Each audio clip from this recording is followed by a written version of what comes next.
어떻게 해야만이 하나님이 찾으시는 참된 예배자가 될 수 있는 것인지를 여러분과 함께 나눠보려고 합니다. 우리가 교회에 오면 남녀노소 예외 없이 누구나 다 공통적으로 하는 것이 하나 있는데요, 그것이 바로 예배입니다.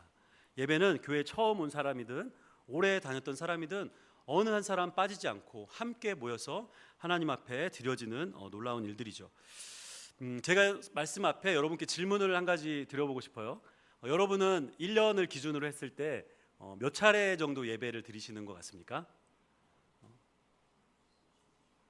그렇죠. 네. 우리 1년이 52주죠. 52주를 주일 예배를 다 참석했다고 하면 52번의 예배를 아마 드리신 걸 거예요.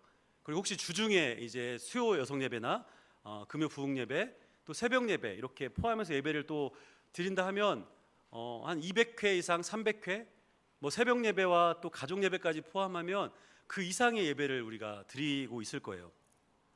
어떤 성도님들은 생각할 때 예배를 많이 드리는 것이 좋다, 그리고 그것이 성경적이다 이렇게 생각하시고 얘기하는 분도 계실 것이고, 아니다, 예배를 한 번 드리더라도 진실하게 깊게 뜨겁게 있는 것을 다해서 드리는 것이 중요한 것이다 이렇게 얘기하신 분도 있을 거예요.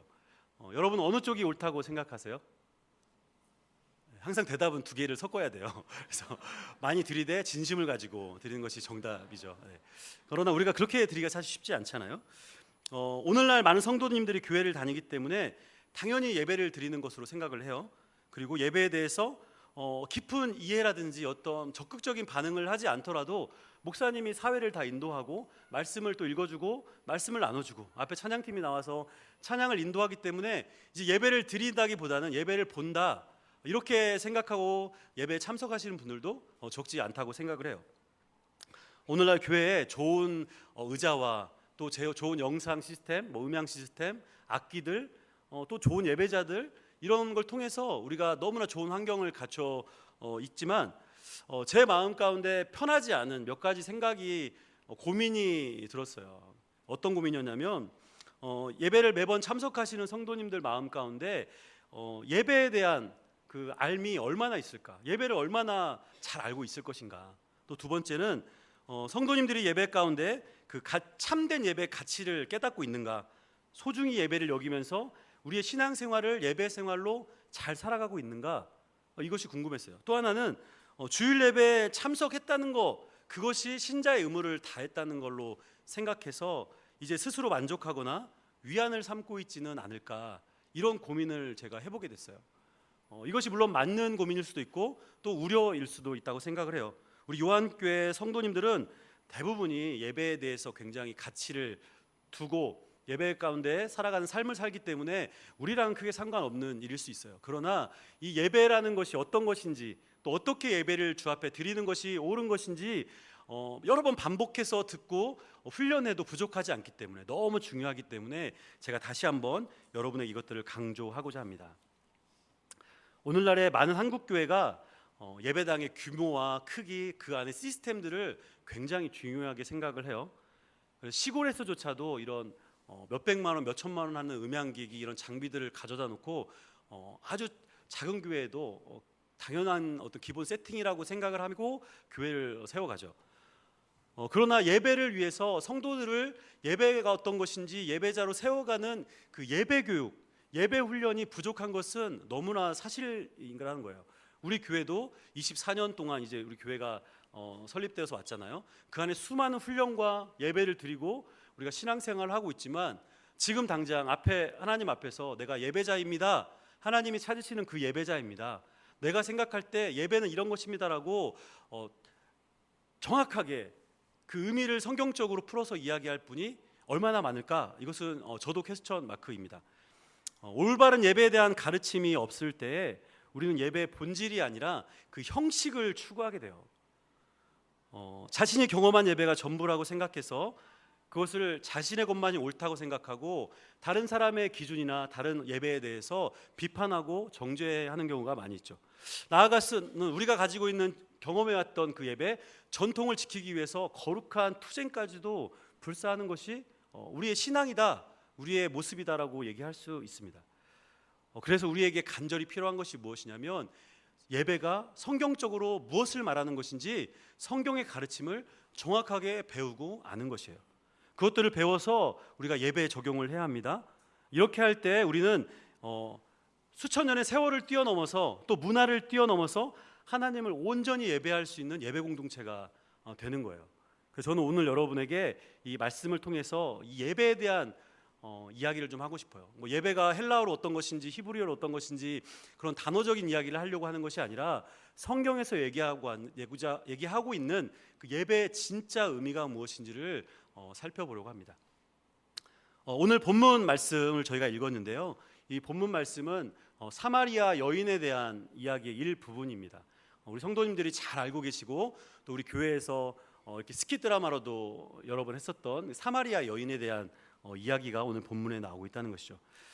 예수님께서는 공생의 사역을 시작하시고서 얼마 되지 않은 시기에 남쪽 유대 지역에서부터 북쪽 갈릴리 지역까지 이렇게 올라가시게 됐어요. 지도에 보시는 것처럼 유대 지역부터 갈릴리를 올라가려면 반드시 거쳐야 되는 지역이 있었어요. 그 지역이 어디였냐면 바로 사마리아였어요. 사마리아 많이 들어보셨죠? 그리고 제자들과 함께 사마리아에 있는 수가라고 하는 동네에 이제 예수님이 도착을 하시게 되죠. 두 번째 그림을 좀 보여주시겠습니까? 네, 빨간색으로 야곱의 우물 이렇게 되어 있는 곳이 있죠. 오늘 요한복음 4장 1절부터 내용이 쭉 나오는데 야곱이 우물을 파가지고 가지고 있었던 그곳이 사마리아 지역에 속해 있었던 거예요. 그게 오늘 있었던 수가라는 성 근처에 그 우물이 있었는데 예수님이 제자들과 함께 갈릴리로 가면서 사마리아를 지나가다가 그 우물가에 이제 피곤하셔가지고 자리를 피고 앉으신 거죠. 그리고 제자들은 이제 먹을 것을 사러 이제 갔다는 것입니다. 영상 보여주십시오.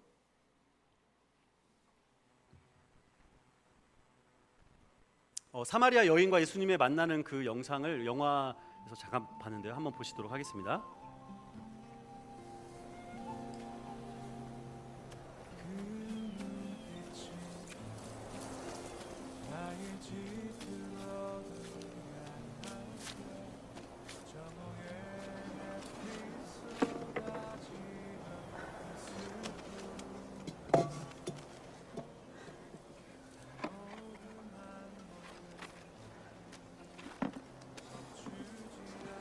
마실 물 좀 달라.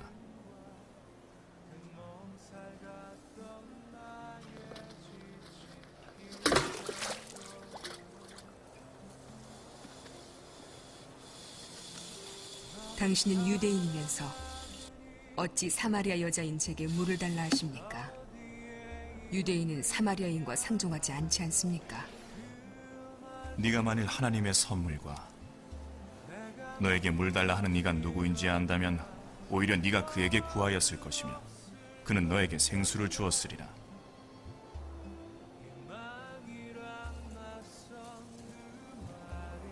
당신은 물기를 그릇도 없으시고 이 우물은 깊은데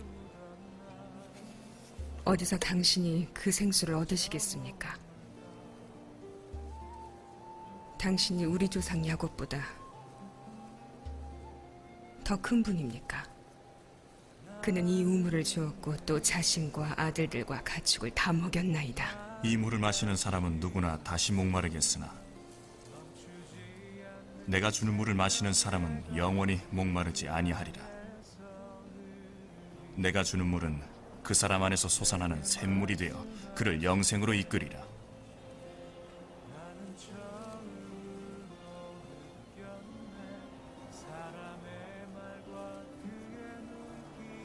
부디 제게도 그런 물을 주시어 목마르지도 않고 여기 물길 넣을 일도 없게 해주옵소서. 가서 너의 남편을 불러오너라. 전 남편이 없습니다. 남편이 없다는 말이 옳도다. 너에게는 5 남편이 있었고 지금 있는 이도 원래 네 남편이 아니니 그 말이 맞도다. 주여, 제가 보니 선지자이십니다.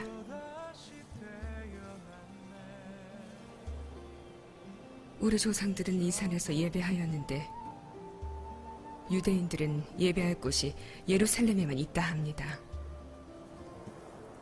여자여, 나를 믿으라. 이 산에서도 아니고 예루살렘에서도 아니겠으나 너희가 아버지께 예배할 때가 이르리라. 너희는 알지 못하는 것을 예배하고 우리는 아는 것을 예배하니 구원이 유대인에게서 나기 때문이라. 진실되게 예배하는 사람이 영과 진리로 아버지를 예배할 때가 오나니 곧 지금도 그러하니라. 아버지는 그렇게 예배하는 이들을 찾으시느니라. 하나님은 영이시라. 하나님을 예배하는 이는 영과 진리로 예배해야 하느니라.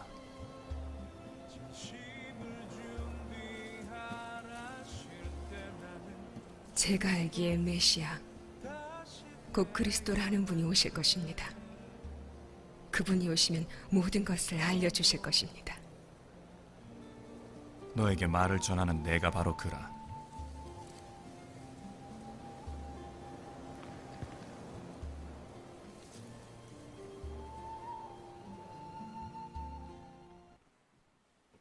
네, 오늘 요한복음 4장 1절부터 나와 있는 그 이야기를 영화에서 이렇게 구성을 잘 해놨습니다. 성경책을 한번 펴보시고요. 요한복음 4장 1절부터 오늘 본문 앞에까지 말씀을 여러분들이 한번 눈으로 따라오시면서 제 말씀을 함께 들어주시면 좋겠어요.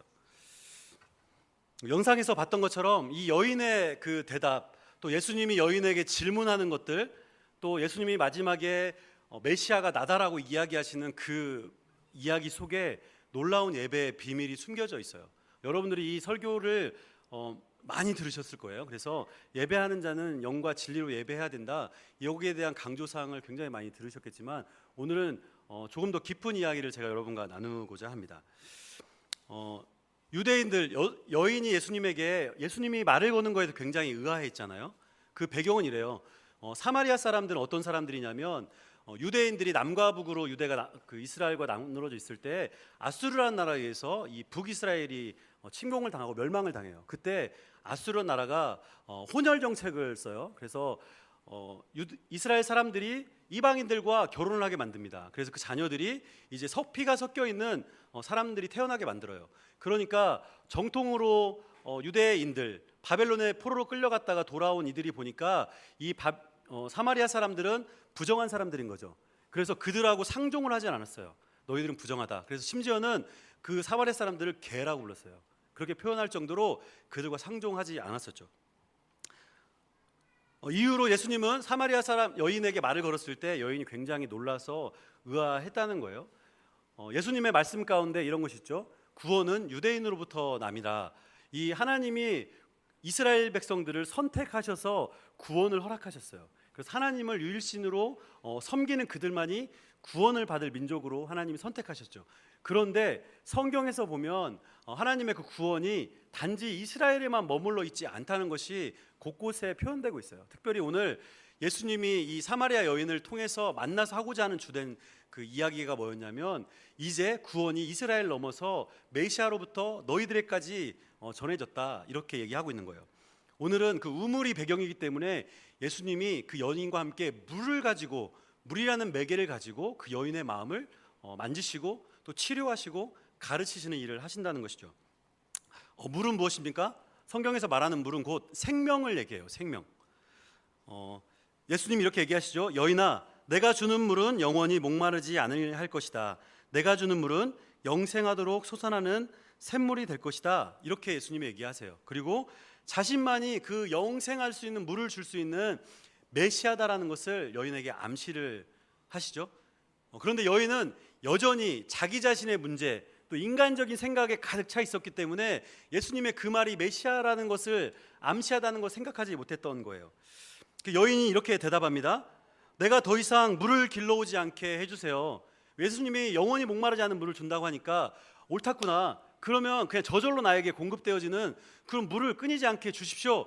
이렇게 인간적인 욕구로 예수님께 대답을 한다는 거예요. 중동 지역의 그 날씨가 얼마나 덥냐면요. 제가 지난번에 한번 얘기했지만 제가 이스라엘을 갔을 때 온도계를 보니까 53도를 가르치고 있더라고요. 53도. 물론 가장 뜨거운 7월 말이었어요. 그런데 평균적으로 이스라엘 여름의 7, 8월 온도가 40도 중반 정도 된다고 해요. 그러면 지금 오늘 같은 날씨가 몇 도죠? 한 30도 정도 되나요? 여기까지 걸어오시는데 많이 힘드셨죠? 그 우물가의 여인이 그 뜨거운데도 불구하고 그 사막 지역을, 그것도 낮 12시 정오에, 성경에는 이제 유대시로 6시라고 되어 있는데 정오거든요. 그 시간에 사람들 눈을 피해서 그곳 가운데 나온 배경이 있는 거예요. 그 여인은 뒤에 나오지만 수치와 상처로 가득 차 있던 사람이에요. 그래서 사람들의 눈을 피해서 이제 물을 좀 떠오려고, 사람들을 만나면 부끄럽고 또 수치스러우니까 피해서 왔다는 것이죠. 그런데 예수님은 이 여인의 삶 가운데 갈급하고 어떤 걸로도 도무지 채워지지 않는 그 갈급함을 알고 계셨다는 거예요. 그래서 예수님이 좀 다른 대답이지만 이렇게 여인에게 대답을 해요. 가서 내 남편을 데려와라. 남편을 데려오라고 할 그런 근거가 전혀 없음에도 불구하고 그 여인의 중심에 있던 가장 갈급함, 가장 수치스러움을 예수님이 얘기하셨다는 거죠. 그 여인은 5명의 전 남편이 있었어요. 그리고 지금 남자와 함께 살고 있는데, 동거하고 있는데, 그도 역시 남편은 아니에요. 6명의 남자와 함께 살았던 것이죠. 당시 사회적으로 유대 사회에서 가장 힘이 없고 약하고 사람들에게 대우받지 못했던 계층이 어디냐면 고아와 과부였어요. 왜냐하면 그들은 일을 할 수가 없었기 때문에 어느 누구로부터 공급을 받지 않으면 살아갈 수 없는 사람들이었죠. 이 여인은 어떻게 했어요? 자기가 결혼을 했는데 어떤 상황 이유인지 알 수 없지만 남편에게 버림을 받았던 이혼을 했어요. 그래서 먹을 것이 없기 때문에, 살 수 없기 때문에 또 다른 남자를 찾아가죠. 그것이 5명, 6명 반복이 된 패턴을 가지고 있었다는 거예요. 그 과정을 통해서 얼마나 많은 상처와 고통이 그 여인 가운데 있었겠어요. 한 번 이혼해도 지금은 이혼이 부끄러운 일이 아니다라고 사회적으로 얘기를 하지만 이혼한 당사자에게는 굉장히 힘들고 아픈 일이잖아요. 근데 그것을 5번 이상 반복했다고 하면 굉장히 정상적인 일은 아니라는 것이죠. 이 여인의 인생이 얼마나 괴롭고 또 그 마음이 얼마나 두렵고 고통스러웠겠습니까? 예수님의 이 대답에 여인이 조금 더 깨달은 것처럼 이렇게 얘기를 해요. 듣고 보니까 당신은 선지자이시네요. 이렇게 얘기를 한다는 것이죠. 그냥 유대인인 줄 알았더니 자기의 말하지도 않은 그 일들을 알고 있는 거 보니까 선지자라고 이렇게 고백을 하는 거예요. 이제 여인의 질문의 수준이 조금 바뀝니다. 육체적인 것을 물을 달라라고 이제 했던 그 이야기에서 이제는 조금 더 바뀐 예배에 대한 이야기로 이제 시선이 바뀌어가요. 영적인 이야기를 하고 있다는 것이죠. 그래서 여인이 이렇게 얘기합니다. 우리 조상들은 이 산에서 예배를 했는데 당신 유대인들은 예루살렘에서만 예배를 해야 된다라고 이야기를 하네요. 이게 어떻게 된 겁니까? 이제 선지자라고 믿었기 때문에 예수님에게 질문을 하는 것이죠. 이 질문에 사마리아 사람들의 수치와 상처가 담겨져 있는 질문이에요. 제가 앞에 말씀드린 것처럼 사마리아 사람들이 이제 유대 사람들에게, 이스라엘 사람들에게 개처럼 취급을 받았잖아요. 부정한 사람들로. 그래서 그들이 이제 유대인들이 바벨론에서 포로로 돌아온 다음에 예루살렘 성을 건설했어요. 왜냐하면 예배를 드려야 되기 때문에. 그래서 예루살렘 성을 건설할 때 그들이 돌아온 소식을 듣고 사마리아 땅에 거주했던 사마리아인들이 이제 유대 지도자들에게 와요. 그래서 그 사람들에게 요구를 합니다. 우리도 이 예루살렘 성을 짓는데 동참하게 해달라. 그래서 거룩한 하나님 앞에 예배를 드릴 수 있도록 동참하게 해달라고 얘기를 해요. 그런데 이스라엘 사람들이 거절합니다. 너희들은 부정한 사람들이고 개 같은 사람들이기 때문에 너희들과 함께 이 성을 지을 수 없다. 그들이 얼마나 그 수치스럽고 상처를 받았겠어요. 자기들도 조상들은 여전히 하나님을 믿고 모세와 여러 그 조상들의 선진들을, 믿음의 선진들을 믿고 있지만 여전히 배척받고 상처를 가지고 있었다는 것이죠. 그래서 그들이 우리가 요즘에 큐티하고 있는 그 신명기서 말씀에 그 축복과 저주에 대한 메시지가 있었잖아요. 축복에 대한 메시지를 어느 산에서 이렇게 선포했죠? 그림신산. 그리고 저주의 말씀을 에발산에서 선포했잖아요. 그래서 이 사마리아 사람들은 그림심산에서 예배를 드리기 시작한 거예요. 그게 상처에 의한 차선택이 그 예배 장소가 되었다는 것이죠. 그들에게 얼마나 그들 입장에서는 고통스럽겠어요. 우리가 이 예배당에서 이제 예배를 우리가 이제 건축을 하잖아요. 건축을 다 해서 우리 모두가 들어가서 예배를 드리려고 하는데 우리 성도들이 어느 누군가를 보고 당신은 여기 와서 예배 드릴 수 없다. 우리 교회를 떠났던 사람 아니냐. 당신은 우리에게 상처 줬던 사람 아니냐. 예를 들어서 이렇게 얘기를 했다고 쳐요. 그 말을 들었던 사람 입장에서 얼마나 고통스럽겠어요. 우리 지금도 그러할진데 그 이스라엘 사람에게 배척받았던 사마리아 사람들의 상처는 말로 표현할 수 없을 거라는 것이죠. 오늘 예수님과 사마리아 여인 한 사람과 1대1의 대화로 시작이 되는 것 같지만 하나님은 사마리아 사람 전체를 회복하시기 원하셨던 거예요. 사마리아 사람은 뭐의 대표냐면 선택받지 않은 이방 민족의 대표로 표현이 되어 있어요. 그래서 오늘날 믿음을 갖고 하나님을 예배하게 된 우리도 이 안에 포함이 되어 있다는 거죠. 예수님은 메시아로 오셔서 십자가에 자기를 희생하심으로 말미암아 어느 누구나 다 하나님 앞에 예배를 드릴 수 있다, 이렇게 되었다는 거죠. 그래서 그림심산에서 예루살렘에서 예배 드리는 것이 중요한 게 아니고 뭐가 중요하냐고 예수님이 얘기를 하시냐면요, 이제 그 때에 대해서 예수님이 얘기하신다는 거죠.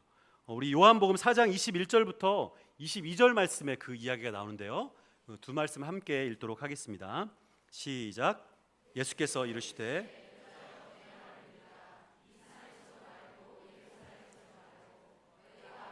예배할 때가 이르리라. 너희는 알지 못하는 것을 예배하고 우리는 아는 것을 예배하노니 이는 구원이. 예배 장소에 대한 여인의 질문에 예수님은 한 걸음 더 나아간 대답을 하신다는 거예요. 예배 장소가 중요한 것이 아니다. 이 말씀에는 놀라운 비밀이 담겨 있는 거예요. 제가 앞에 말씀드린 것처럼 이제 메시아로 예수님이 오셨잖아요. 예수님이 이 땅 가운데 중보자로 오셨잖아요. 그래서 선택된 이스라엘 백성 일부만이 아니라 온 세상의 모든 사람, 하나님이 창조한 모든 사람이 하나님께 예배하고 하나님으로부터 구원을 받을 수 있는 은혜를 받게 됐다는 것을 그 여인에게 설명하고 있는 거예요. 놀라운 비밀이 감춰져 있다는 것이죠. 지금까지 하나님의 구원의 대상이 이제 확대되었다는 이야기예요. 이 사마리아 여인이 이야기를 듣고 얼마나 떨리고 기뻤겠어요. 아까 영상에서도 대답을 하지 못하고 망설이는 것 같은 모습을 봤잖아요. 굉장히 표현을 전 잘했다고 생각해요. 이 안에서 많은 갈등들과 상처들이 조금씩 만져지고 치유되고 있는 것을 볼 수 있다는 것이죠.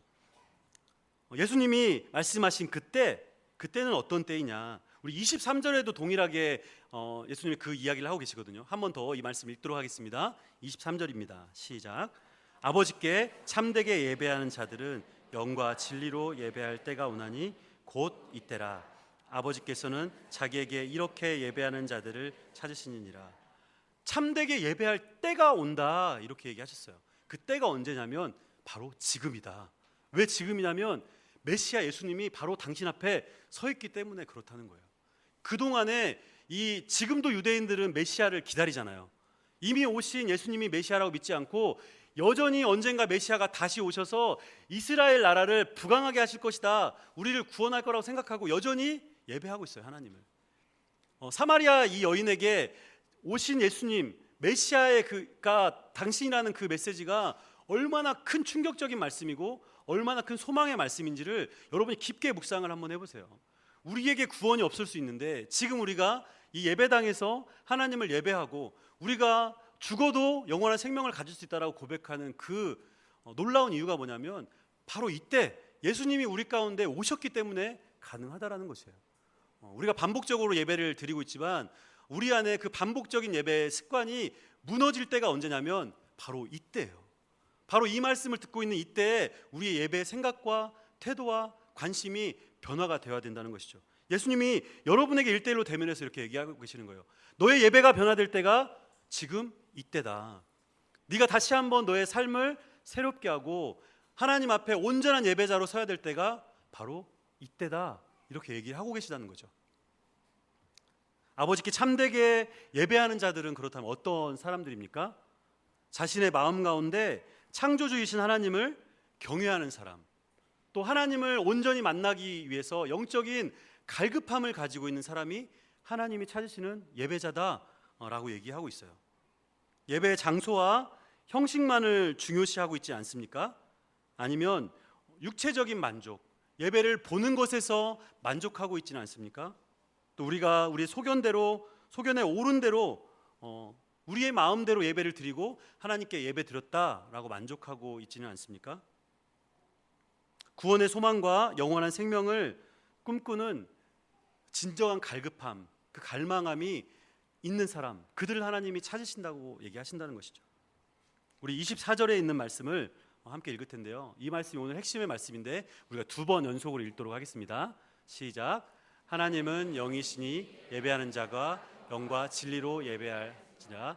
하나님은 영이시니 예배하는 자가 영과 진리로 예배할지니라. 하나님이 영이시라고 얘기하세요. 하나님이 영이시기 때문에 영과 진리로 우리도 예배를 해야 된다는 것이죠. 육신의 방법과 인간적인 욕심으로 하나님을 예배하려고 하는 것은 실패한 예배예요. 뭔가 하나님께 받으려고 하나님께 목적이 있어서 나와서 하나님을 단지 우리의 소원을 들어드리는 하는 도구로 생각하고 있다면 그것은 하나님이 찾는 예배자가 아니라는 거예요. 마치 하나님이 사람들의 마음 깊은 곳을 알지 못하는 분으로 착각해서 형식적이고 그냥 가식적인 예배만을 드리는 것, 자신의 필요만을 채우려는 탐욕에 휩싸여 있는 예배가 헛된 예배라고 이야기할 수 있다는 것이죠. 참된 예배는 영과 진리로 예배를 해야 된다는 것입니다. 그럼 우리가 반복적으로 얘기하는 영과 진리로 예배하는 그 영과 진리가 무엇을 얘기합니까? 창세기 2장에서 하나님이 하나님의 형상대로 사람을 창조했다라고 얘기하세요.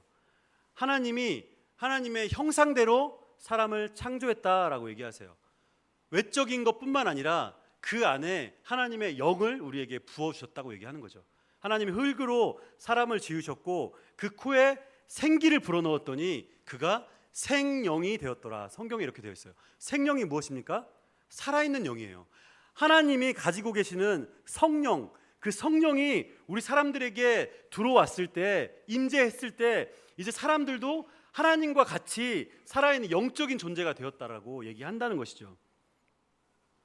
그렇다면 하나님은 왜 사람을 창조하셨을까요? 전능하신 하나님이 그냥 하나님, 예수님, 성령님께서 그냥 그분들끼리 이렇게 생활하셔도 되지 않았을까요? 이사야서 43장 21절에 우리 창조의 목적에 대해서, 창조하신 이유에 대해서 설명을 하고 있어요. 같이 한번 읽어보겠습니다. 시작. 이 백성은 내가 나를 위하여 지었나니 나의 이름을 찬송하려 하게 함이라. 뭐라고 얘기합니까? 이 백성은 내가 나를 위하여 지었다. 하나님이 하나님을 위해서 우리를 만들었다고 얘기해요. 그 하나님을 위한다는 게 무엇입니까? 우리와 교제하시고 싶었다는 거예요. 하나님이 우리와 함께 삶을 공유하고 싶다고 하시는 거죠. 그 교제와 공유가 무엇입니까? 우리에게는 예배예요. 우리가 하나님께 예배로 나아가지 않으면 하나님 우리를 창조하신 목적대로 우리가 살고 있지 않은 거예요. 우리 삶 가운데 예배의 삶을 살고 있지 않은 수많은 사람들, 그 사람들은 이 세상에 살아가고 있지만 하나님이 창조하신 목적대로 살아가지 않는 사람들이죠. 두 번째로 하나님은 하나님을 찬송하게 하기 위해서 우리를 지었다라고 말씀하세요. 그 찬송을 다른 말로 하면 여전히 예배입니다. 예배, 하나님을 예배하기 위해서 예배하는 자들을, 교제하는 자들 하나님이 만들으셨다는 거예요. 오늘날 예수님께서 왜 이방의 한 여인과 이 대화를 통해서 우리에게 이 예배에 대한 이야기를 하고 계실까요? 여전히 깊은 어둠 속에서 갈 길을 찾지 못해가지고 방황하고 고통받고 있는 그 사람들에게 길과 진리와 생명이 되시는 분이 예수님이시라는 것을 선포하고 있는 거 아니겠습니까? 오늘날도 말할 수 없는 삶의 여러 아픔들 때문에, 또 두려움 때문에, 또 누군가에게 얘기할 수 없는 그런 수많은 죄와 수치 때문에 고통받고 있는 사람들에게 회복과 치유, 또 영원한 생명과 구원의 소망을 주시는 분이 예수님이시라는 것을 확신시키기 위해서 예수님이 말씀하시는 거예요. 앞에 얘기했듯이 세상의 모든 사람들은 영적인 존재로 창조가 되었어요. 왜냐하면 하나님께서 우리에게 영을 부어주셨기 때문에 그렇죠. 영적인 존재로 창조된 우리가 스스로 깨닫든지 그렇게 깨닫지 못하든지 그 영적인 존재는 자기를 창조한 존재를 찾게 돼 있어요. 우리는 동일하게 하나님을 찾고 있죠. 우리의 창조주기 때문에. 하나님을 알지 못하는 세상의 많은 사람들은 그 대상, 하나님의 자리에 다른 무엇인가 경배의 대상을 갖다 놓고 그를 섬긴다는 거예요. 그게 다른 종교일 수 있어요. 그게 세상의 성공일 수 있어요. 그게 때로는 남편과의 불화 때문에 아들을 향한 일방적인 사랑으로 갈 수 있어요. 그게 나의 성공 때문에 돈을 모으는 것, 저축하는 것, 아니면 일방적인 나의 성공에 어떠한 중독으로 빠져있는 모습들, 그것이 나의 일생의 경배의 대상이 될 수 있어요. 왜냐? 누군가는 경배를 해야 되기 때문에, 어떤 대상이든 경배를 해야 되기 때문에 그렇다는 것이죠. 오늘 이 자리에 예배를 드리러 나오신 여러분은 어떤 대상을 경배하고 계십니까? 여러분 안에 온전한 하나님만을 경배하고 계십니까? 그렇지 않으면 여러분은 다른 누군가, 다른 무엇인가를 경배하고 있다는 거예요.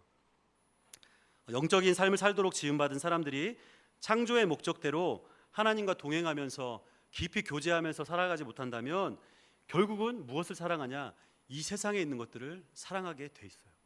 요한 1서 말씀처럼 육신의 정욕과 안목의 정욕과 이생의 자랑에 빠져 살고 있다는 것이죠. 이것이 믿는 자들의 삶이 맞습니까? 그렇게 살아가는 것이 옳습니까? 우리는 종종 이렇게 얘기해요. 우리 말세의 때를 살고 있어. 종종 세상이 곧 끝날 거야. 이렇게 이야기하지 않습니까? 어떤 근거로 그렇게 이야기를 합니까? 성경에서 말세 때는 이럴 때이다라고 이야기를 하고 있기 때문에, 우리가 듣고 알기 때문에 얘기하는 거 아니에요? 디모데후서 3장 말씀에 보면 1절부터 5절 가운데 말세 때 어떤 일들이 나타날 것이다라고 얘기하고 있어요. 우리 한번 이 말씀을 읽도록 하겠습니다. 말세 때 어떤 일들이 과연 일어나고 있는지 1절부터 5절까지입니다. 시작. 너는 이것을 알라.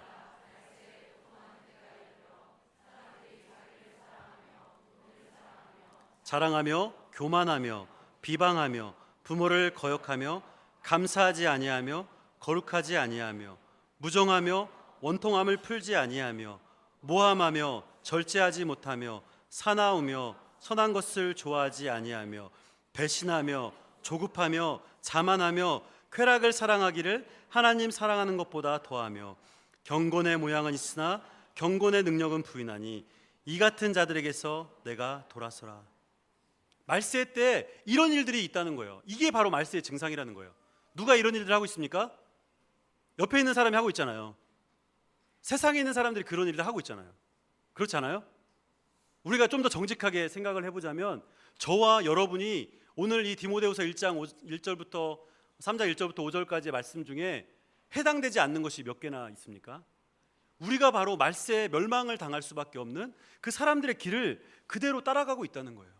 하나님이 말씀하시고 하나님이 그 말씀 가운데 순종하기를 원하셔서 우리에게 수없이 얘기하시고 우리가 예배 가운데 참여해서 1년에 수십 번 수백 번의 예배를 드림에도 불구하고 우리의 삶 가운데서 여전히 경배의 대상이 하나님을 따라가지 않고 세상을 쫓아가고 있다는 거예요. 직장 생활을 열심히 하고 계시는 우리 남성 성도님들, 직장에서 성공하는 것이 필요합니다. 사람들에게 인정받는 것이 필요해요. 그래야 나와 우리 가족이 행복하게 살죠. 또 가정에서 귀하게 자녀들을 양육하며 또 남편을 잘 보필하는 우리 여성 성도님들, 자녀를 잘 키워서 서울대 보내는 거 중요하죠. 또 남편이 승진해서 좋은 차, 좋은 집 사주는 거 중요합니다. 그러나 그것이 우리의 경배의 대상이 됐을 때 하나님은 더 이상 우리를 하나님의 뜻 가운데로 데려가시지 않는다는 거예요. 하나님의 얼굴을 이제 우리의 얼굴에서 반대로 돌리신다는 거예요. 우리가 아무리 하나님을 붙잡고 주여 주여 외쳐도 그 음성에 하나님이 귀를 막으신다는 거예요. 이 말세 때 이런 현상이 저와 여러분에게도 깊이 연관되어 있지 않는지 우리가 한번 돌아보는 시간이 되었으면 좋겠어요. 이 세상의 정욕도 지나가지만 오직 하나님의 뜻을 행하는 사람만이 영원히 살 것이다 라고 말씀하고 있습니다. 사랑하는 성도 여러분, 오늘 우리가 아버지께 드리는 참된 예배가 무엇입니까? 하나님이 찾으시는 참된 예배자는 어떤 사람입니까? 여러분의 삶 가운데 참된 예배의 삶, 참된 예배자로 살아가고 계십니까? 아직도 주일 성수했다고 만족하고 계시지 않습니까? 성경 많이 읽고 기도 많이 했다고 참된 예배자가 됐다고 생각하고 계시지는 않습니까? 헌금 많이 하고 봉사 열심히 한 것이 우리 스스로의 의가 되진 않았습니까? 누군가를 사랑한다면 그 사람의 모든 것들이 궁금해져요. 그 사람이 무엇을 먹고 어떤 옷을 입고 있고 어떻게 생활하는지 궁금해요. 매일매일 궁금해요. 모든 것을 공유하고 싶어요. 그리고 내가 가진 모든 것을 그 사람에게 다 주어도 전혀 아깝지가 않아요. 그것이 사랑 아닙니까? 여러분 그렇게 사랑해서 결혼하지 않으셨어요? 그리고 자녀를 낳았을 때 그렇게 사랑해서 자녀들에게 다 베풀지 않으셨습니까? 사랑하는 성도 여러분, 하나님은 오늘 지금 이 시간 이 자리에서 그렇게 하나님을 사랑하는 사람들을 찾으세요. 그 사람들이 바로 하나님이 찾으시는 예배자라는 거예요. 좀 무겁지만 우리 삶을 진지하게 돌이켜봐서 내가 정말 하나님을 생각할 때 가슴이 떨리고 하나님이 나를 어떻게 생각할까? 내가 어떤 것을 했을 때 하나님이 기뻐하실까? 하나님이 좋아하는 건 어떤 것일까? 하나님과 조금 더 시간을 보내고 싶다. 이러한 결단과 결심이 우리 가운데 있는지를 돌아보아야 될 거예요. 그저 교회 한번 와서 성경책 들고 왔다가 집에 가서 오늘 주일 잘 드렸다. 한 주간 또 세상 가운데 살아가야지. 이렇게 살아가고 있는 것이 우리의 현실은 아닌지 좀 깊이 돌아봐야 된다는 것이죠. 호세아서 6장 6절에 이렇게 말씀하고 계세요. 마지막으로 한 번 더 읽겠습니다. 시작. 하나님은 인애를 원하시고 제사를 원하지 아니하며 번제보다 하나님을 아는 것을 원하시노라. 하나님이 원하시는 제사는 그런 거예요. 하나님이 원하시는 참된 예배는 형식적인 제사가 아니에요. 무언가 불로 태워서 하나님께 올려드리는 거칠애로 드리는 예배가 아니라는 거예요. 하나님이 원하시는 제사는 인애예요. 참된 사랑이에요. 그리고 하나님을 아는 것을 하나님이 원하시는 거예요. 그것이 하나님께 드리는 참된 예배이고 하나님이 찾으시는 예배자가 바로 그런 사람들이라는 것이죠. 교회에서 거룩하게 찬양하고 말씀을 듣고 기도하는 것이 예배입니다. 귀한 예배입니다. 더 나아가서 우리의 삶의 자리에서 하나님께 받은 그 사랑을 사람들에게 실천하는 것, 가난하고 억눌리고 고통받고 있는 사람들을 내가 외면하지 않고 내가 가지고 있는 것, 하나님이 나에게 주신 그 은혜를 그들에게 베풀 수 있는 사람, 그런 삶을 살아가는 그 현장, 직장 가운데서 나를 핍박하고 나를 정죄하는 상사와 나를 따돌리고 소외하는 수치를 주는 직원들 가운데서, 사업장 가운데서 나를 유혹하고 고통 가운데 이끄는 그런 상황과 사람들 가운데서 그들을 불쌍히 여기고 하나님의 사랑으로 섬길 수 있는, 그것이 바로 삶의 예배라는 거 아니겠습니까? 세상 사람과 똑같이 화내고 분노하고 내 것만 움켜쥐고 풀지 않고 나누지 않고 한들 교회에서 아무리 헌금을 많이 하고 기도를 많이 하고 성경을 많이 읽어도 하나님이 그를 모르신다고 얘기하신다는 거예요. 여러분, 이것이 참된 예배이고 참된 예배자의 삶이라는 것입니다. 오늘 저와 여러분이 이 하나님의 말씀 앞에 또 사마리아 여인처럼 갈급한 심령으로, 겸손한 심령으로 이 말씀을 받기를 바라요. 오늘 이 말씀 후에 여러분이 좀 더 하나님 앞에 참된 예배가 어떤 것인지, 또 내가 하나님 앞에 온전하고 참된 예배자로 서는 것이 어떻게 서는 것인지를 진지하게 생각해보고 묵상하는 그런 시간들을 갖게 되기를 축복합니다. 우리 함께 기도하겠습니다. 이 시간 한번 기도할 때 우리 자신들을 위해서 기도하겠습니다. 하나님 아버지, 우리가 온전히